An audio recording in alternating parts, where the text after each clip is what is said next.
যা আল্লাহর আরশ পর্যন্ত যায় পৌঁছাইছে, এখন সেগুলি আল্লাহর গজব হয়ে ওদের উপরে পড়তেছে। আমেরিকার লস অ্যাঞ্জেল পড়ছে। মানুষ হিসেবে খারাপ লাগলেও মুসলমান হিসেবে আমার বিন্দু মাত্র এখানে কোনো কষ্ট হচ্ছে না। আমি ফিলিস্তিনের বিজয় হিসেবে দেখতেছি, এটা মুসলমানদের বিজয় হিসেবে দেখতেছি, যেটা আল্লাহর পক্ষ থেকে প্রদত্ত।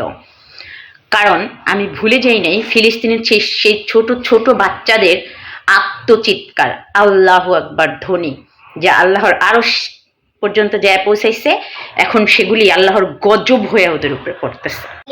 আমার তো এখন ফিলিস্তিনের সেই দিনগুলোর কথা আরো বেশি মনে পড়ছে। মোদের যাচ্ছে যুগের যোদ্ধাদীপ, সেই আগুনে পড়বে এবার ইসরায়েলের তেল আবিব। রক্ত খেয়ে মুক্তি পাবি, এত সোজা রাস্তা না, প্রতিশোধের অগ্নিঝড়ে ভাঙবো তোদের আস্তানা।